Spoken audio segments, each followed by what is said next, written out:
So, great. Oh, perfect. Thank you. Okay, our last presenter today. So this is Rob Kusel. Sure. Depends what country you're in, literally. Okay. One of those weird names. Rob is the Managing Director of Consulting Services at Cogeo, a firm that provides organizational advice and development services to nonprofits to optimize their efficiency and long-term sustainability. He was the Vice President and partner with San Jose-based Essex and Drake Fundraising Council from 2004 to 2013. From 2002 to 2004, Rob served as the Director of Development and External Affairs for Blue Oak School, the first independent school in the Napa Valley. We raised over $10 million for facilities and endowment. Prior to Blue Oak, Rob spent 5 years as an executive with companies who specialize in developing web-based programs to assist nonprofits in achieving membership relation and fundraising success. His institutional advancement experience includes a 4-year stint as Director of Development for Major Gifts, Stanford University. From 2001 to 2008, he served on the Stanford University Soccer Advisory Board as chair on the subcommittee for facilities and long-range planning. In 2004, was awarded the Stanford Cardinal Leadership Award. Prior to Stanford, Rob was director of the 6-year, $103 million centennial campaign for the Hotchkiss School in Lakeville, Connecticut, and then the largest campaign undertaken by an independent school globally.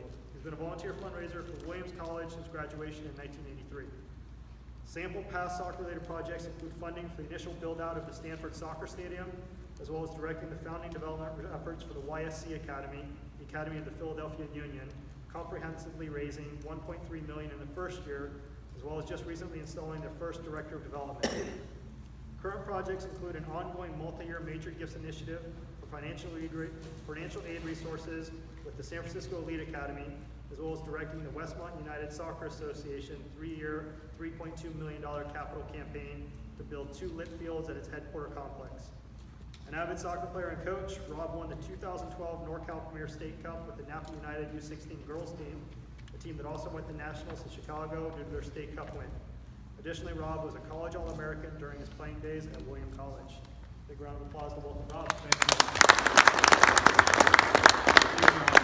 First, I want DJ Johnson. He's a consultant with Cogeo. He's here. Many of you know DJ in San Francisco. He's responsible for the Elite Academy's great success in raising financial aid funds every year.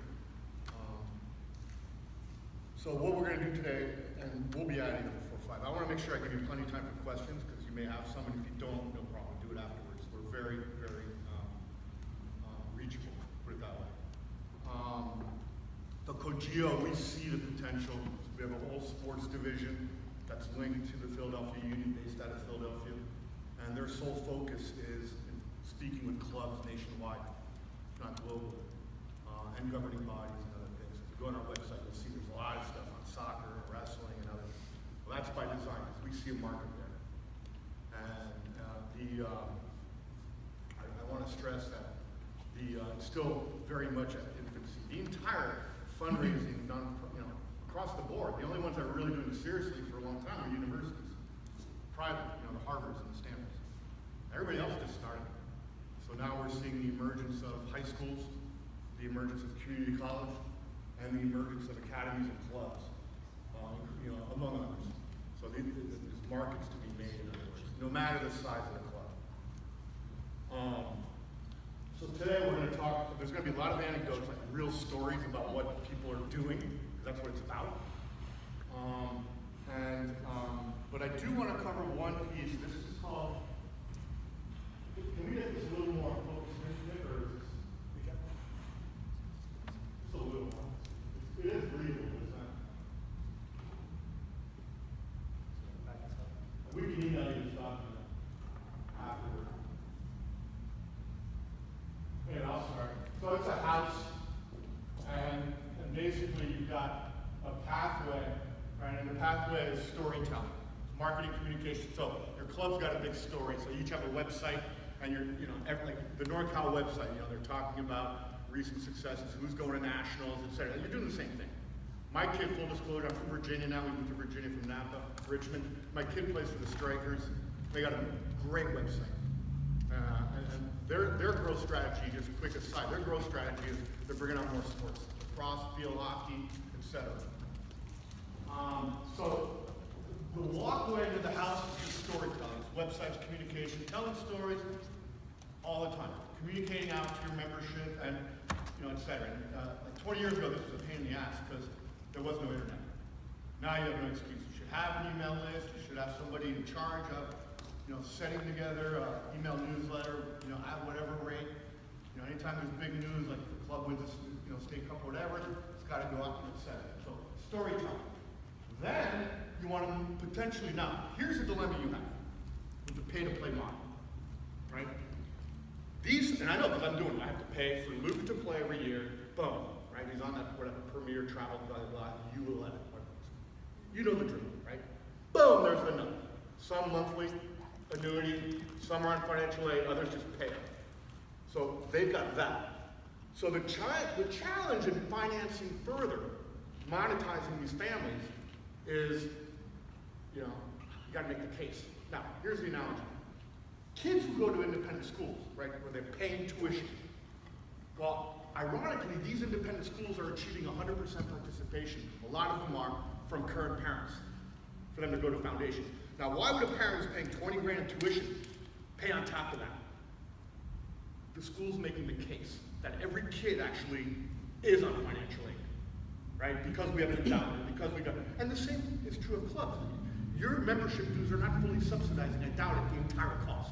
If they are, great. You might want to look on bringing that cost down and doing some of this so that you can get to a less effective pay-to-play, or more effective, I should say. Less impactful pay-to-play. So that's what this is about. It's about monetizing current members and anybody around them. And then, obviously, local businesses. And forget about the big corporations. Even if Amazon has a facility in your thing, unless there's a parent who's way up there in the food chain, you're looking at small businesses, right, that the parents own. And I'll get to that later on in the conversation.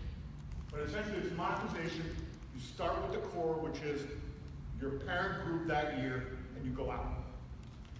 Okay, that's the idea here. The first floor, this is retail. You're already doing dues, so you got that. That's not the kind of the garage here. You're already monetizing, and then you're making no money off it. It's all being expended.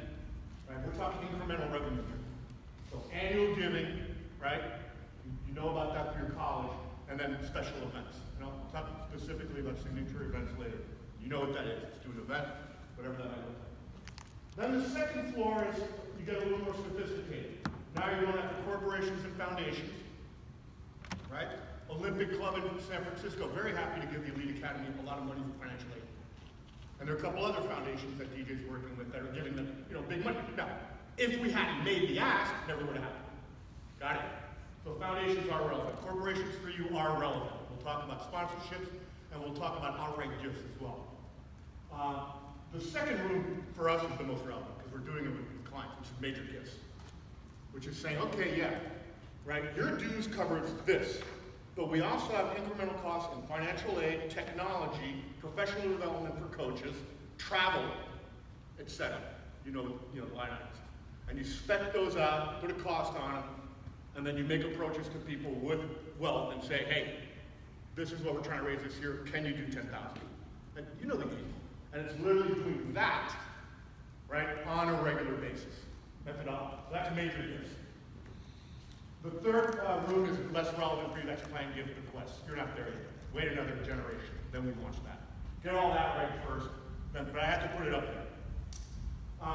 Nick mentioned that we're doing a couple capital campaigns. Yeah. And that's big, right? Because you're raising millions generally, and you really need a lot going on to make it happen. Leadership, structure for the campaign, real donors, right? As well as a timeline for success. And then the roof is a transformational gift.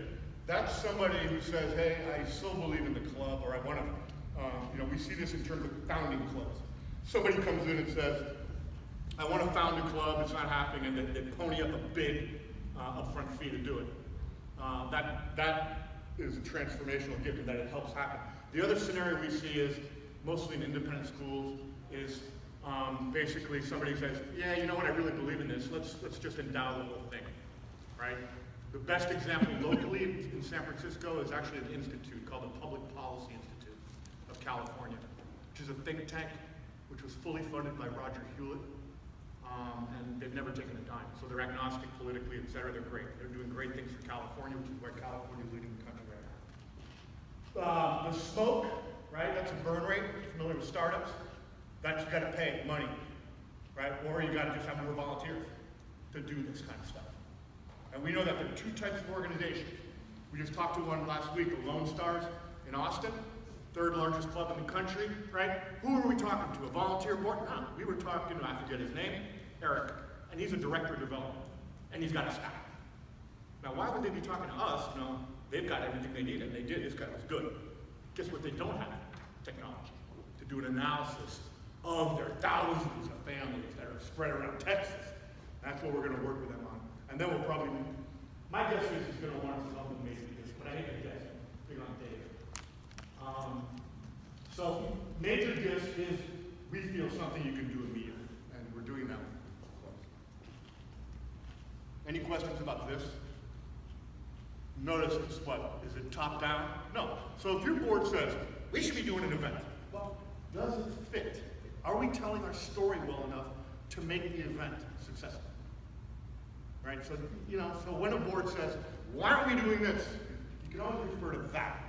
So we need to start with the storytelling and then move upstream. However, I'm contradicting myself, but you can immediately jump into major gifts. We've done it with many, many, many clients, not soccer clubs as well. Okay, what's the role of your board? Some of you are board members. Look, here's less and less, because now it's more about laptops. But in the old days, it's a great setting, actually. A typical board meeting was this. Usually a rectangular table, boardroom, wherever, chairs, notepads, paper. And then you look at the agenda, right? And development, like sometimes it wasn't even on the fundraising, it wasn't even on the agenda. Because board is work. It's the one area as a board member where you have to work. You have to, it's like sales, you gotta do something. You think about finance, just pushing paper around. Facilities, oh, we need this. Okay, that's just talking stuff, right? Executive committee, well, it's about staffing, right? The coaches, whatever, director of coaching, well, he's dealing with staffing issues. But nothing happens without what? Money. So, that's the whole point of this conversation in terms of incremental revenue. So what's the role of the board? Here's the problem many of you clubs are having. Some of you have no staff, or you have a part-time executive director or director of coaching, and then the club is run by volunteers, right? And here's what we would recommend you do, if that is the case. Because what happens there is that the board, which by the way should be doing two things, ideally, as a non-profit board. Two things. One, fiduciary responsibility for the club. That's one. The other, if there is an executive director, is hiring and firing the ED. And the rest goes to the ED. And the only person who reports to the board is who? The ED. Not the director of coaching. No. So if you have board members meddling into those things, that's a no-no. That's a big, big no-no. We're good at changing culture. Right? Because we know as well as you do that the informal organization dominates. There's the formal organization, which is rules and regulation, and then the informal organization. Right? And that dominates. And in soccer clubs, it's very, very dangerous sometimes. So you've got to try and govern top-down as much as you can. But that is a dilemma with clubs. Many of the smaller clubs are governed by boards or even led by boards. And therefore, so what do we recommend as a formula for change for those clubs? Have two boards. One, the operational board is looking at the club, looking at finances. Two, external affairs board, whose sole purpose is this stuff. Okay? That make sense? Different types of personalities, and that works. So let me give you a concrete example of where we did this with a non-soccer club that don't make sense to you. Haight-Ashbury Free Clinics in San Francisco, but now Health Right 360. It's a massive medical thing all around California, and they're serving thousands and thousands of California. They take federal money, and so they have to, by law, they have to have lay people on their board. Now, we were going into a $20 million campaign with a bunch of nurses and stuff. That's not going to work.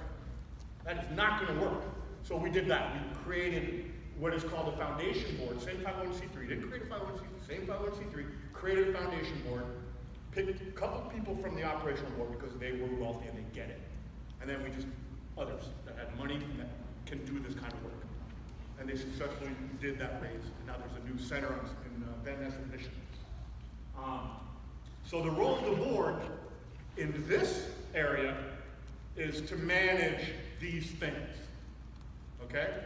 That's their role, right? So Westmont United, outside of Philly, we're doing this $3 million campaign. We're working with 8 board members who are literally, they're the ones that are moving things, and it's working. Why? We're putting discipline. Weekly standing meeting, making sure that things are moving, right? I just mentioned the development on the meeting agenda, right? So what happens if your board currently doesn't even do development, or it's at the bottom of the meeting agenda, right? Move it to the top. So that's the first conversation piece, because money drives everything, right? If you are into doing development. And if you're not, consider doing this foundation board, or this outreach board, whatever you want to call it. But that's got to happen. And then I talked about typical board meeting, which is IP flying around versus actual action going on, right? Because here's the difference between an operational board, conversation there, and a foundation board. Operational board, just like I said earlier, just stuff around the operation. A foundation board, you're going through lists. You're going through foundation hits, what to schedule our foundation outreach. You're going through corporate lists. It's all about what? Sales. Got it? Any questions about that? Now, the strategic retreat, like, that's really key. You know, think about when the last time your club did this. Board and administration together with the director of coaching, right, all together with a consultant, an outside person, right, doing a SWOT analysis, you know, setting strategic priorities for the next 5 years. And if you haven't done that, you need to do that, because that then drives, right, what should be your annual case statement in terms of those major gift funding needs that I described. Because if in fact you're trying to get more kids from more diverse backgrounds to get the quality of the play up, more financial aid, well, that's going to require a case statement to make the case, like the one we have for YSC or the Elite Academy or Juggle the World. None of these are about build-outs, right? So Nick mentioned for YSC, we raised $1.2 million, right? Tough thing to do when the billionaire is the owner of the school, but we did it. Why? Because we put in the right tactics, mostly around corporate giving in this case.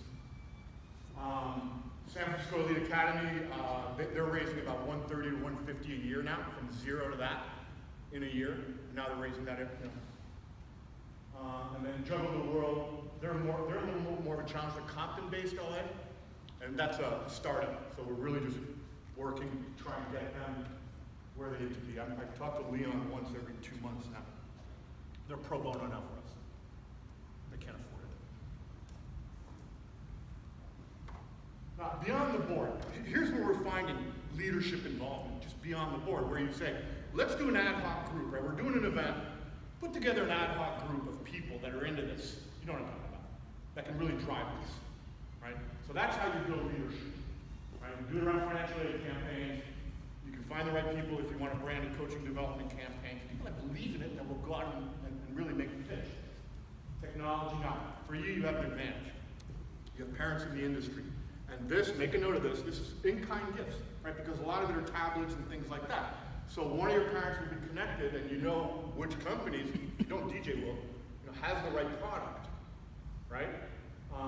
So definitely you're at a huge advantage versus, say, a club in Des Moines, or even, in this case, you have a big advantage over Lone Star, although they're in Austin, sorry, you don't have an advantage. And then in facilities, that has to be a capital campaign, right? Unless it's, like one of our partners now is like, you're in NorCal, we're working with the Long Island Junior Soccer League. So they're in NorCal, actually they're more like Cal North and NorCal together. They're the whole thing. And it's massive because of the density there. They have a ton of clubs, great clubs. And you know what we're talking about? Right? Bubbles. They want to put up bubbles because there's not much space and the weather sucks. And you can air condition a bubble or heat a bubble pretty efficiently. So it's cool. This is the first time for me personally, because usually it's turf, lights, or really nice grass, right? But these are like bubbles that are going on.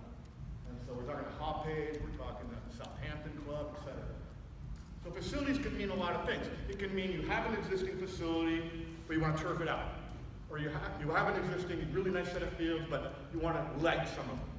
Right? And you can do these things incrementally, right? Doesn't all have to be done at once. Okay? All right, that's a lot. Any questions so far? Okay, good.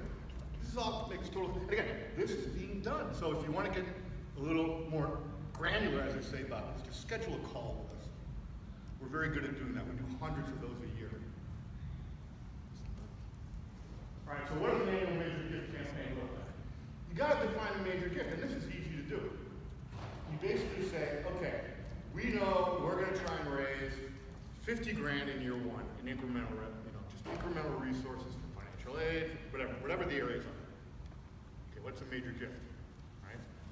We like to think of it, particularly if you're a larger club, as 1/1000th of the overall goal. So in this case, $50. If you're a smaller club, right, 1/100. Okay, so in this case, 500. So it's right. So there's, you can, right. That's really important. So why? Because $1,050 gives, boom, you make a goal. Okay, and I'm going to talk about raffles later and the power of raffles for clubs. That's where those kind of metrics come in. So you define the major gift first. Then what we're doing next week for Westmont is we're taking their entire donor database that we've got into Salesforce, and we're doing a CSV file base and importing it into our prospect screening engine, right? That's going to actually give us unbelievable information about the real capacity of all their parents. Okay, it's literally that kind of aggressive in terms of the kind of pursuit of really actionable data that this software does. And so that's really important to do, particularly in your communities where there is real wealth. So that's good. Then you want to build a leadership team for the annual giving program, right? So it's basically saying, okay, like within our parent group, who are the type A personalities driving the X6? You know what I'm saying? So you kind of, and then you go to the managers, they will know. They will know who those parents are. And now that you're serious about this, you're starting this program, right? hey, really you're going to do what my alma mater, I'm all in. And they'll do the work for you, if it's organized correctly. If you have a case statement, if you have the right direction. These people, a lot of people need stuff like this to do. And here's what you need to know. And this is really important. Again, I've been doing this way too long, so I have too much data. Parents care, I'm being crass here, but this is true. They care about three things, mostly parents, if they have kids. In your case, that's your commodity. They care about their wallet, no order specifically, but that's what we tend to think about. Wallet, kids, and health. Kids, school, soccer club. Got it? See, you're at an advantage. You're actually at an advantage because you're making a huge difference, particularly in this nation of obesity, right? So there's all sorts of arguments that can be made. So the leadership team will actually really help build the prospect. They'll help you understand organically who the key parents are to talk to. Now, that's how DJ's getting out there in front of these San Francisco parents. It's like, who do we invite to this cultivation event? Well, these people are getting around. So they're doing the work for a DJ and the job. And then you do in-person meetings in cafes and things, and you have the case and you're making the act, or a video, whatever. And then just strategic follow-up, constant follow-up. What do you mean by triangulation? Yeah, so what's your name? Ed Fields. Ed? Yes. So Ed and I are meeting. I just asked Ed on behalf of Napa United for $500. Ed said, yeah, sure, I'll give you $500. So I'm like, great, okay, Ed, now that you know the story, you've seen the case, we're building this complex in Napa, who within your network, right, should we be talking to? And he may have said, oh yeah, that. Or, well, let me get back to it, let me think about this, right? So that's what I'm talking about. And that's called triangulation. It's a big part of our business. It's a massive part of our business. We ought to get, Chuck Schwab to give you this particular project. And, well, how do we triangulate it? Well, D.D. Willsey, right? So that's triangulation at a highest level. And that's how we operate at Stanford all the time. We didn't, if we knew we needed to talk to Bill Gates, actually, they could do that. But you go around, right? You go to somebody who's going to set it up. I'll give you an example. It's happening right now. We're doing, and I'll talk about them later. One of our partners is out of Clearwater. They do sports facility management. They're the largest in the world of managing and building sports facilities. So concrete to concept to concrete. That's their whole thing. Changing communities. Great people. And they brought us into this project in Southampton, Long Island, and it's an aquatic recreation center. And we're doing the planning study. That's a $25 million complex that they want to build. They've been wanting to do this forever. More drownings per capita there in Southampton, Long Island, than anywhere in the country. Really weird, but that's how it is. And they don't have anywhere to swim in the winter, right? And so they want to do this. So, who lives in Southampton? Who's who, basically? Kevin Durant, Michael Bloomberg, right? And I can name names. I'm from basketball to politics right there in the building, right? Michael Bloomberg's private foundation is on aquatics, right? So they know he's going to be in the mix, right? You can't be interviewed. So how are we going to triangulate? Right? That's my whole point. How are we going to get to Bloomberg to get 10 million from this, right? Boom, we figured it out. The Congressman, Tim Bishop, knows the president of the university who's on the board of Bloomberg's foundation. Ta-da! Meeting is being set for September. That's triangulation at its best. Now, what's the tactic going to be? Okay, questions? All right, so now I'm getting specific. I just did it with Ed. Will you give me $500? The key is, once you DJ, will you give me 5,000? So he's thinking, right? No, you just have 5,000. So they're going to process. They're going to think. The biggest mistake people make is they jump back in and, because they're not comfortable having made the ask. And by the way, guys, I've made those big asks. But it's just easy. Just shut up. Because they're going to think. Either you've asked them for too little, too much, whatever. The partner's not there. They can't make the decision. It's going to be something. But let them come back with something. Because then now the negotiation started. And even if they say no, it's not necessarily bad. Why? Because they took the meeting. If they say no, they might be tapped out. They might have to go to somebody to think about it. They might have to do it next year. Whatever. But the key is when you make the ask, right? And what we also do is, particularly in a big campaign, or even micro campaign, so like we're doing a roof campaign for a school in Rochester, New York, right? That's part of a larger campaign, but they need the roof now. So it's $250,000. We built a pyramid for $250,000. So there's a lead gift at $50,000. And so what we're having Ann do is she's going into meetings with the pyramid, and she's saying, John, if we're going to do this, we really need you to consider a gift at the top. So this way she doesn't have to say 25 or 50,000. She can. We're hoping you can come in at the top. And then the donor looks and says, oh, well, actually, I see myself more in the middle. And, So that's a really great way to do it as well, by the way. 2 ears, one mouth, right? There's a reason, right? Listen. Good business people are good listeners. Right? The case statement does the ask for you, because you roll in and check them out and see that they're online. It's all right there. So you can just say, this is what we're trying to do. And then the monetary ask, I just did it with Ed, and then you can bring the pyramid in. Then the easiest way to ask if you don't know what the number is, and some people will say you should do this with the uber rich in particular, unless you have something specific like a challenge grant in mind. The easiest way to ask, and we're doing this $100,000 initiative.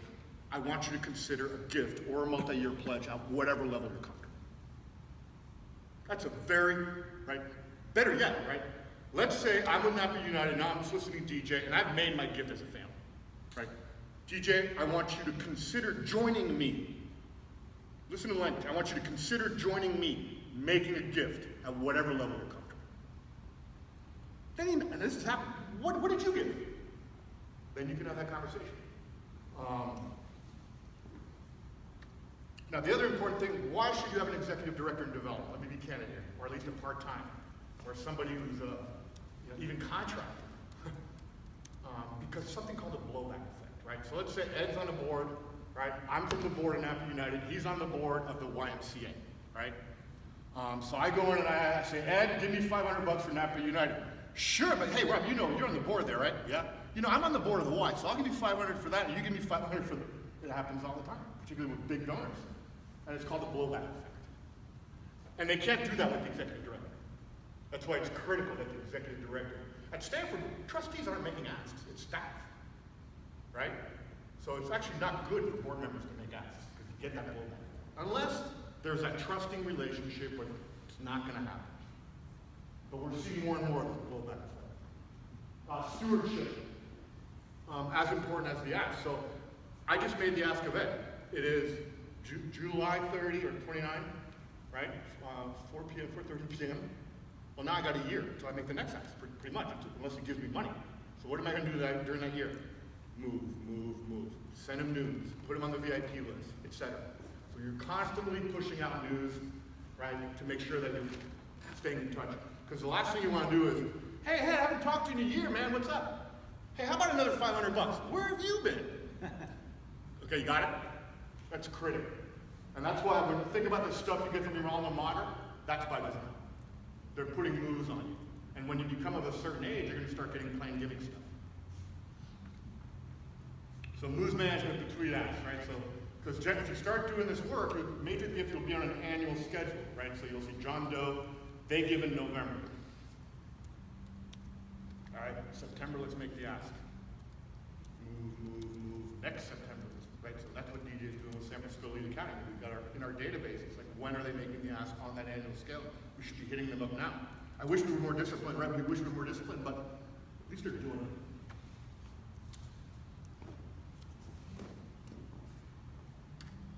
This is very relevant. Retail, now we're on the first floor, right? So you have two things to consider, okay? In addition to the event, I'll talk about that later. But here I'm talking about just pure retail. One is annual giving, so it's campaign style. We have these needs, push-pull email, give to this, right? So one of our clients is USA Wrestling. They have 250,000 members, all active in the Wrestle for Life program. Greco, women's wrestling, freestyle, and then youth. So 5 really cool programs. So what we're doing there is the first push-pull strategy. We got Nike to do. It's like wrestle something towel. So it's going to be a combat towel, right? And if you give them an amount, you get a towel, right? And that's going to be the first push-pull email. And I think Dan Gable, the Olympic champion, is going to be the author, along with the woman Olympic champion, whose name I don't know yet. So it's all very tactically done. And then they get their towel, right? The second one, the Greco World Championships are, I think, sometime in the fall. So we're going to do it in conjunction with that. We're going to focus on Greco. That's where you can't touch the legs. It's all upper body, right? And so that's what I'm talking about. For San Francisco Elite, we did a very targeted campaign on financial aid and then technology, coaching development. Let them opt in to whatever.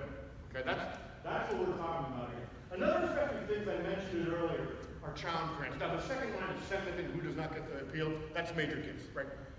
When you do that either data-driven research or just analytical research through triangulation from the leadership team, okay, you don't want so-and-so getting an email. They're the multimillionaires that we're gonna have the personal ask. So the first thing you wanna do is who's not getting these emails? Take them out, because you're gonna have personal business, right?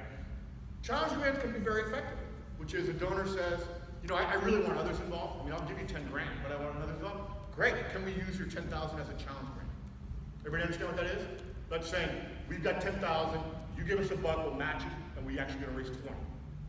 And those are matching gifts to a challenge grant. It's not a matching grant, it's a challenge grant. And then I mentioned targeted push-pull campaign, just what I talked about. Identify an area of need, financial aid, for all the right reasons, and we've got plenty of examples of these push-pull emails. Just email us and send you, push it out, then you track and set it. Raffle, okay. So people ask, Rob, what's the best event for a club or an academy? Not a golf trip, not a golf thing. One thing that the Lone Stars do, it's cool. It's called a soccer marathon, 24-hour soccer. And so it's kind of, it is very much mission-centric, right? So they get funded if they go 24 hours, so they go and get their grandparents and aunts and uncles. So it's actually kind of cool. That makes sense.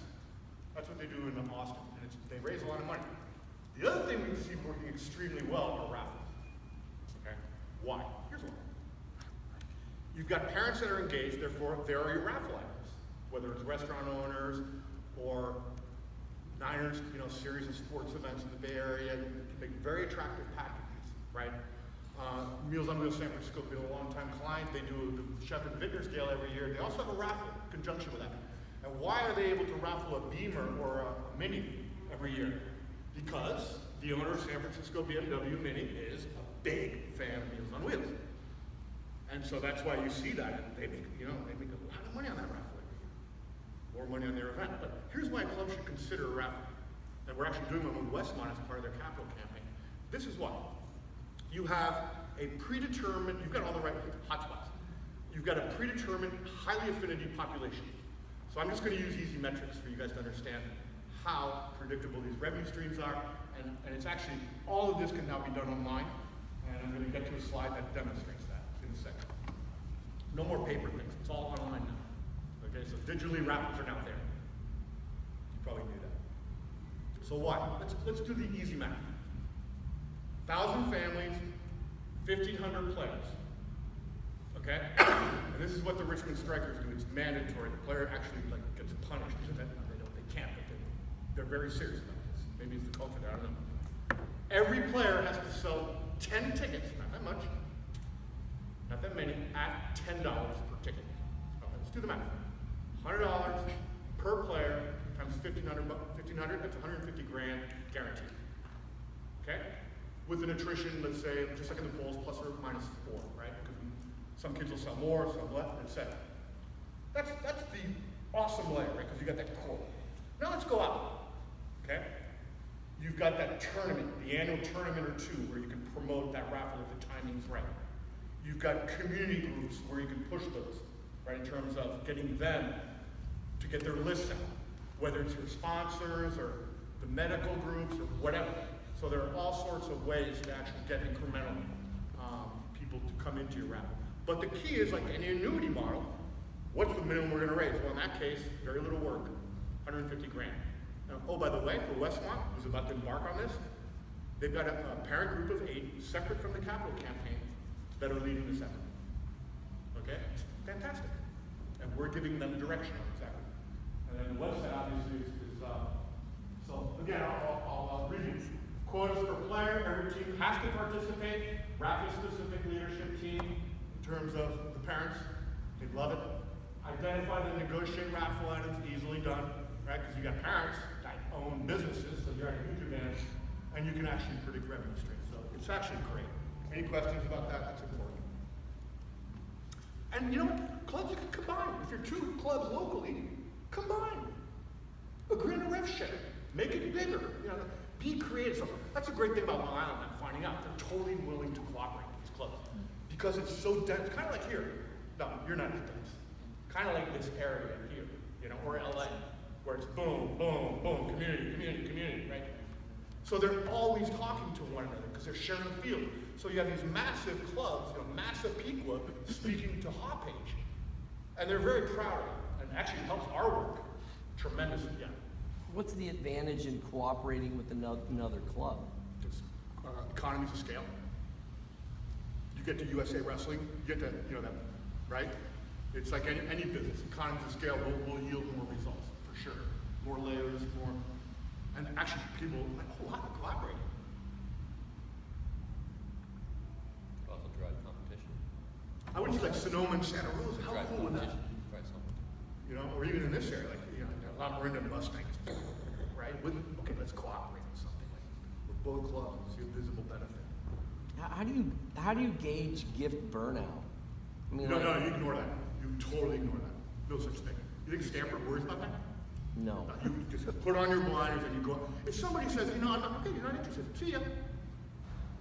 We have a saying in the business, focus on your donors.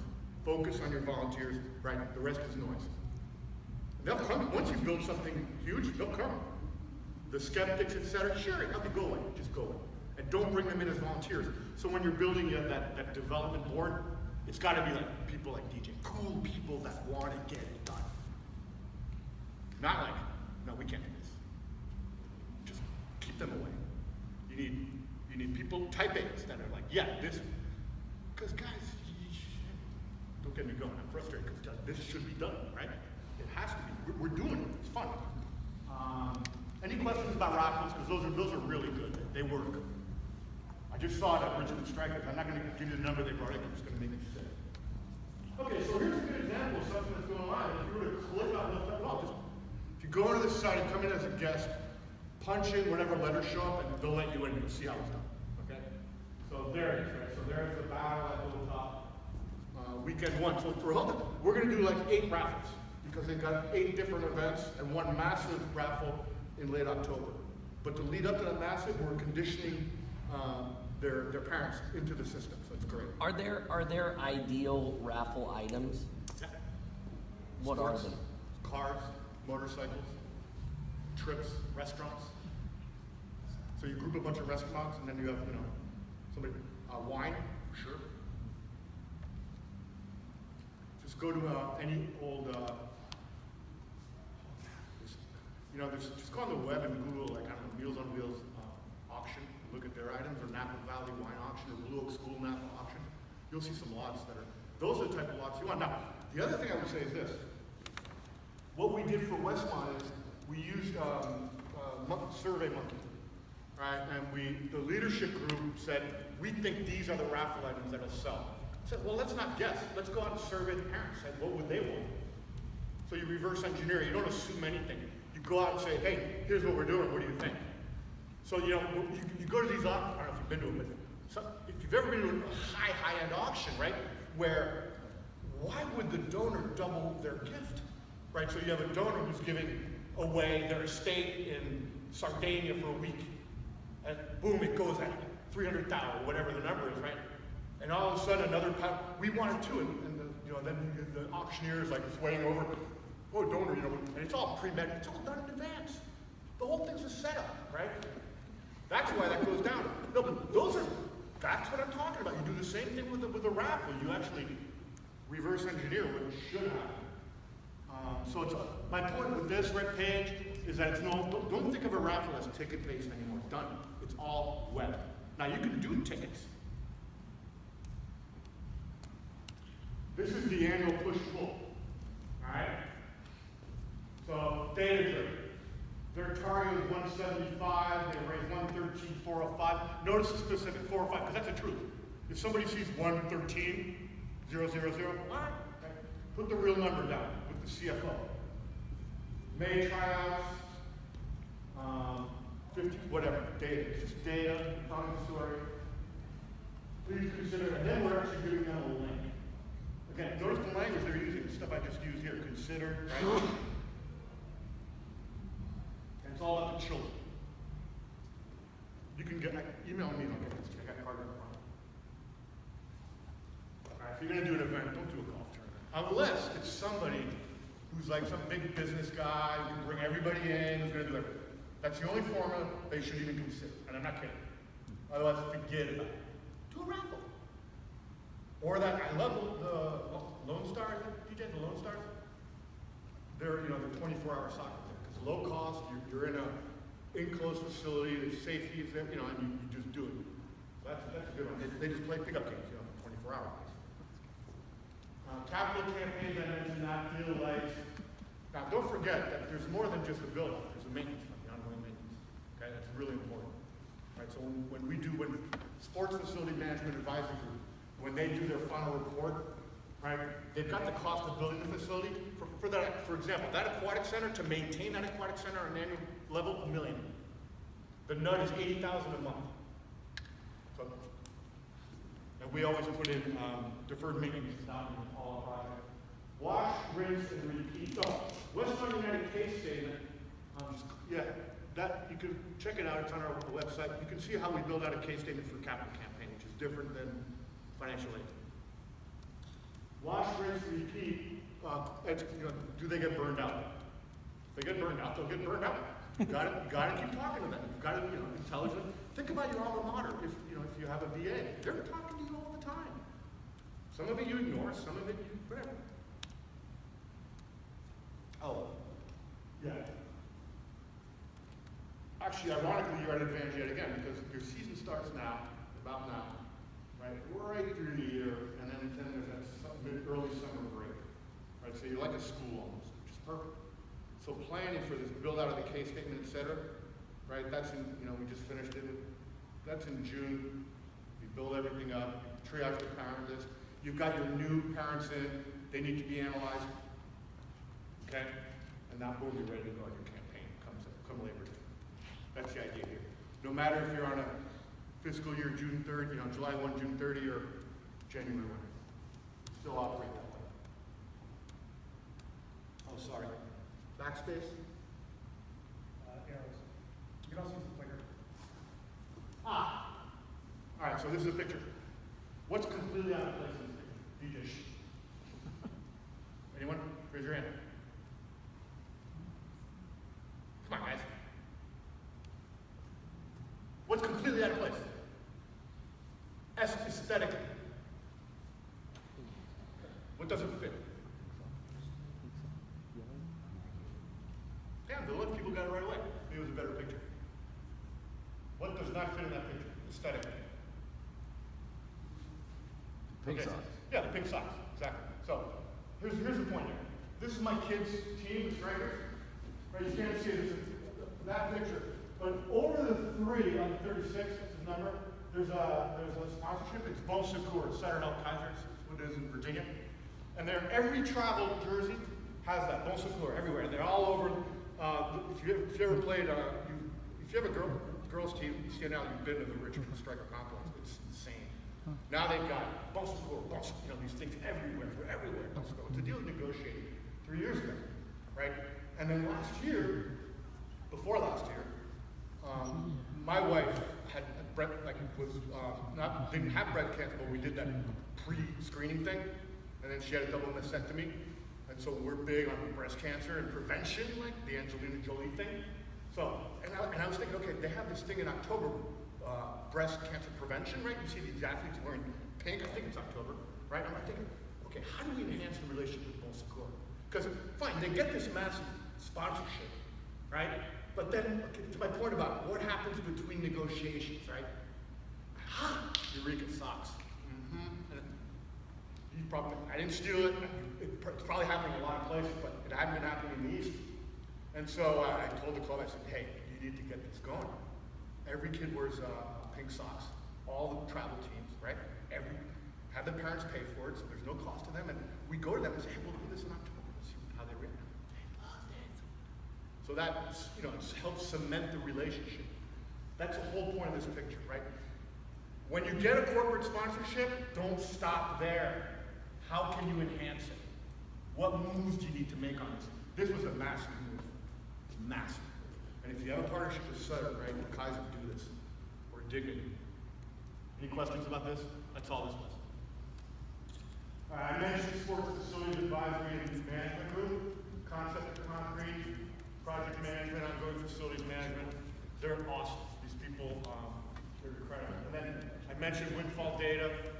If you need that, do it. Get to know your parents, how much money they have. We do that. And that's it. So yeah, we're ahead of schedule. Questions? I know that's a lot. But my final, and I'll shut up in a second, my final piece of advice would be, and we're doing this with some club, you don't have to do it all. If you're already doing some of this, great, do it better. But you need to bring this to the conversation as a club, okay? And I've given you the solutions. And now you know I'm going to excuse, hey, we're all volunteer, now you can do it. Like I mentioned, you assign a volunteer group direction and responsibility for this, okay? All right, any questions? Smoke out of the house, percentage-wise on that? Like as far as how much you raise? Great question. There's an ethical thing in the industry that's about 12 to 13%.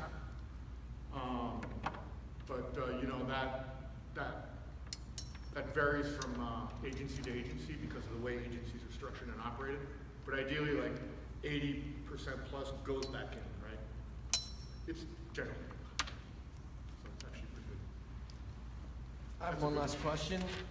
In deciding how or what of these you would do, what are some key things in making the decision in terms of which ones you would implement and which ones would be more successful?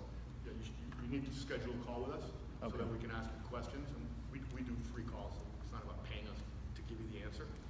So schedule a call with us. I've got cards on the back table over there. Just grab one of my cards or just email the Cogeo website. And we're happy to talk to all of you. What we see is this, and then I'll really shut up. That as agencies are attempting to do it, they're on a different trajectory, right? So you got Stanford at the very top. They've actually self-actualized at this, right? And then you've got the Elite Academy, which started, but they decided we're going to throw our feet into this big time because we believe in financial aid. We want to get those kids in the mission. So they started. Now they're here. right? They've got a regular e-newsletter going out, push-pull strategy, so they're doing annual giving and cultivation events and major gifts, right? But they've got such a long way to go. But at least they're in. Okay? Great question again. And we'll tell you where to start. But the point I made about major gifts, I think you all get. You can go right into major gifts, right? Because we have now the data analysis systems to say, yeah, guess what? You have some serious wealth here. That's actionable. And by the way, this parent set is giving $500,000 to their alma mater. They may be from Michigan.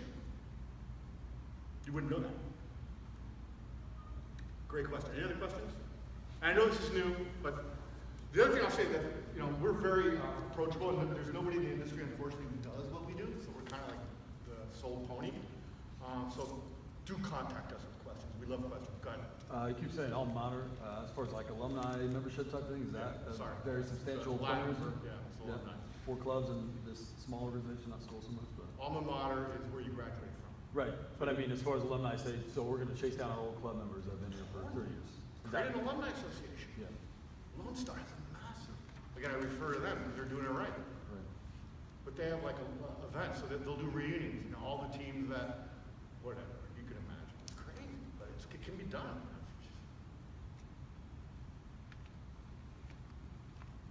But again, it's just starting. So don't feel like you're behind anything. It's very nascent, and I really want to stress that. I've been doing this too long, so I know that I've done startups, I've seen it, and it's just a matter of saying, yep, we believe it, let's do this. So who are we talking to? Right? Sonoma, for example, right? Dan, are you here? Hey, Dan. Why don't you tell them what the challenge is and why we're talking? No, I mean, you and I talk, right? Well, as far as the sports complex, Why we're talking? because we're trying to raise many millions of dollars to build a sports complex for soccer, Little League, lacrosse, etc. Because we don't have a Parks and Rec. So we have a field that's not being used, and we could definitely utilize it a lot better than it is being used. And I've got good news for Dan, because I just had lunch yesterday with the guy that I had no idea, he's one of the guys I did a startup with, who started lacrosse in Petaluma, Sonoma. Dave Allen was totally stoked about this. And he's well connected. So if we go to contract, what are we going to do with these guys? Let me just give you an example. We're already talking to Chris and other leaders within the agency. It's going to be a campaign. We're going to start with a truncated planning study, not a full-blown one, right? Because they have to do this. Then we're going to build a case statement. And we're going to do the data dump. Boom, and there's wealth and snow, and we'll see what happens. Now, what's a major contingency for them is the fires. That's what we analyze as we do these things, right? Because obviously there's a lot of stress in that particular area right now in terms of rebuilding. I lived in Napa for a long time, so I've got a lot of friends who lost their homes, unfortunately. Any other questions? Well, thanks for staying so late. I know it's Sunday. It's not easy to do, and good luck with your seasons this year. I know it's an exciting time. Everything's fresh. And good luck with your seasons. Did everybody hear Brett, positive coaching wise? At the Strikers, it's awesome. The parents are not allowed to talk.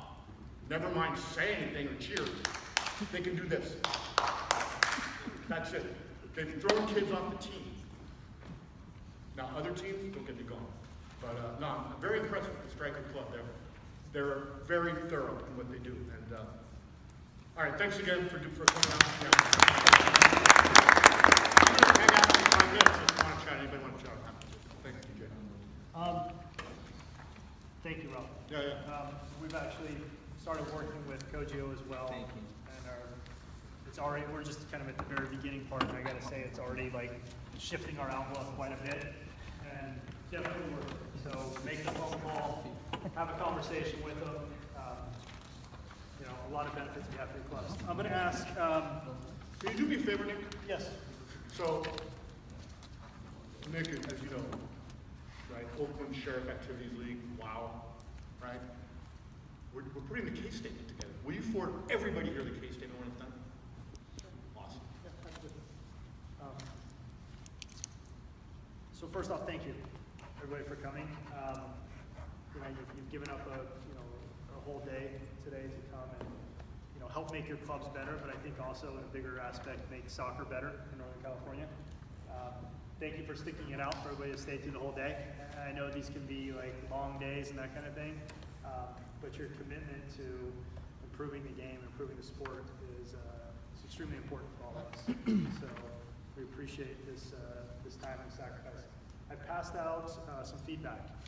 This is only the second time we've done one of these. So we did one last year in conjunction with our International Coaching Symposium, and we did this one. So this is very much a work in progress and evolving what we're doing and how we're delivering it. Your feedback is really valuable on how was this, how did you find it, was this useful, and then what should we focus on in the future? What do you want me to go find? What do you want to hear more about? And I kind of junk with that. If you know some people that are experts in some fields that are related to the work we're doing in soccer clubs, you think would be great presenters, please point me towards them. We're going to do more, club in-person workshops and seminars like this, and we're also going to do a series of webinars. We're kind of clearing out the whole membership, and then we'll just, keep recording things and dumping it on our website and sharing with everybody so you have access to it. So, Thank you. If you got some ideas, kick them over to me, and that way we all get better together. So please take a minute to fill that out. If you could, please just kind of help me out with just kind of a little trash pickup. I like to always keep things, nice and neat. It was very kind of them to let us use this place. And then please grab some food and take it with you on the way out. I don't want to get stuck with all that stuff. So, go feed the kids, go feed the team, whoever you like. But grab a little something on your way out the door. So, thank you, everybody. This is online? We're putting everything online. Yeah, not yet, but it will be.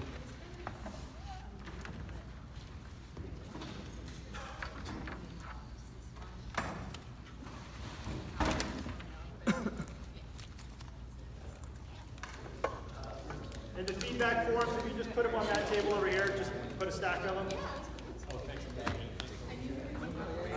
you so much for coming. Nice to meet you.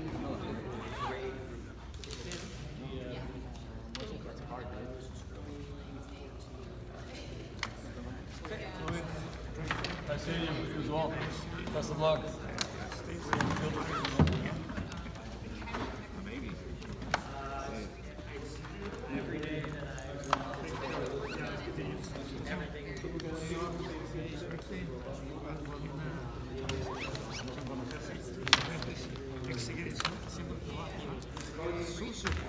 A ver,